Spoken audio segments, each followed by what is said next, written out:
children of Marrow Creek.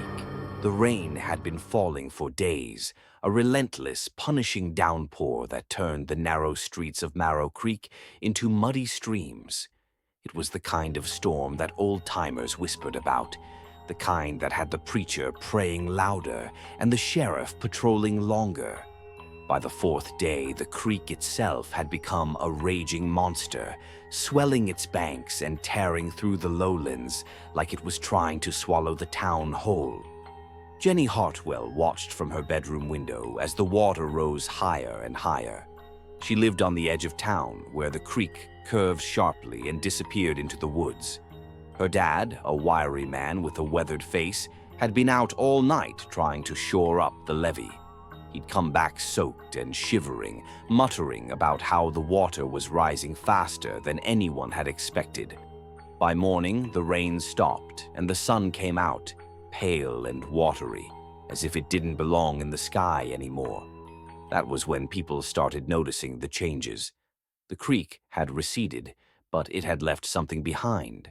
Just beyond the tree line, where the woods started to thicken, the outlines of buildings emerged. They were old, impossibly old, their wooden frames warped and blackened. No one in Marrow Creek had ever heard of another town being here, but there it was, plain as day, a forgotten village, dragged back into the world by the flood.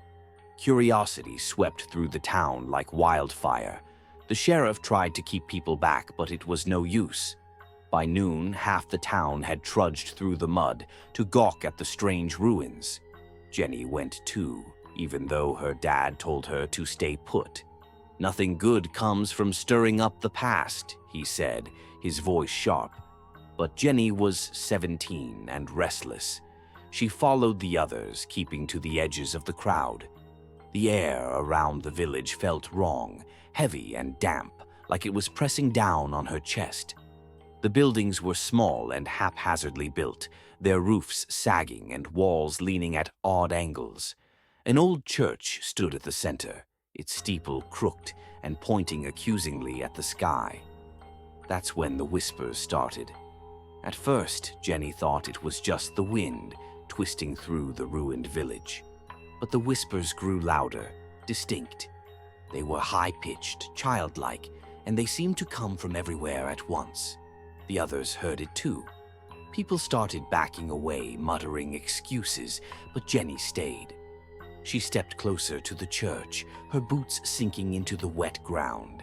Inside, the air was colder, carrying the faint scent of rot.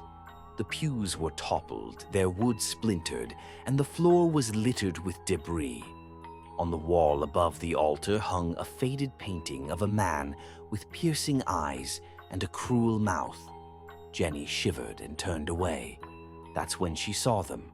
The children stood in the shadows at the back of the church. There were 5 of them, maybe 6. They were pale, their skin translucent and their eyes unnervingly wide. Water dripped from their clothes, pooling at their bare feet.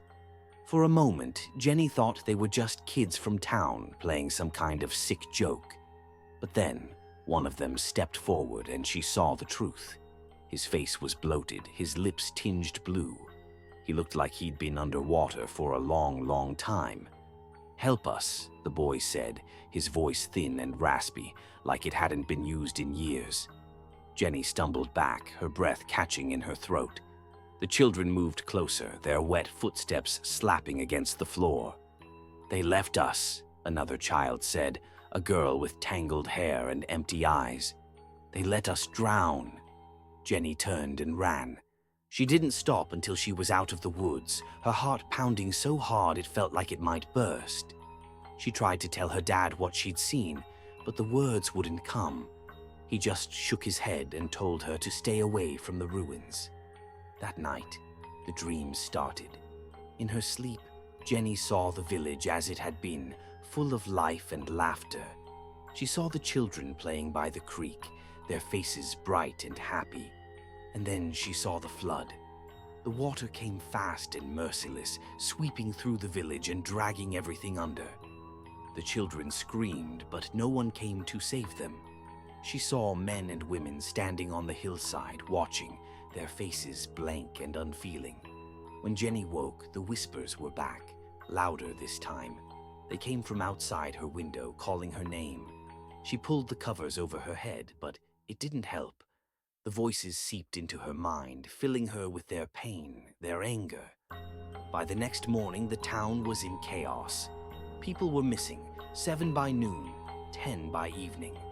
The sheriff organized search parties, but they found nothing except muddy footprints leading back to the ruined village. Jenny knew she had to go back. She didn't know why, only that the children wouldn't leave her alone until she did. She crept out of the house after dark, her flashlight cutting a narrow beam through the mist. The village was eerily quiet, the air thick with the smell of decay. They were waiting for her in the church, their faces lit by a pale, unnatural glow. The boy who had spoken before stepped forward again. This time, his eyes burned with something dark and furious. "They betrayed us," he said. "They let us die so they could live. You have to make it right." Jenny didn't understand. "How?" she whispered. The boy pointed to the painting above the altar. "Him," he said. "He told them to leave us. He told them we were expendable." The man in the painting seemed to sneer down at her, his eyes glinting with malice. Jenny felt a wave of cold anger wash over her. She didn't know how or why, but she knew the boy was telling the truth. The whispers grew louder, filling the church with their desperate pleas.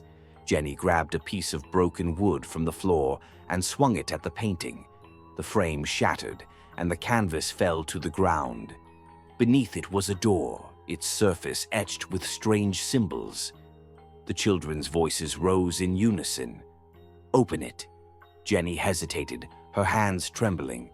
But the whispers wouldn't stop, and she knew she didn't have a choice. She pulled the door open, and a rush of icy air spilled out, carrying with it the sound of rushing water and distant screams. The children stepped forward, their faces serene for the first time. One by one, they disappeared into the darkness beyond the door. The last to go was the boy. He paused and looked back at Jenny. "Thank you," he said, and then he was gone. The door slammed shut, and the air in the church grew still. Jenny stood there for a long time, staring at the empty space where the children had been. When she finally stepped outside, the first light of dawn was breaking over the horizon. The village was gone, swallowed once more by the earth, and the creek flowed quietly, as if nothing had ever happened. But Jenny knew better. She knew the past never stayed buried, not in Marrow Creek.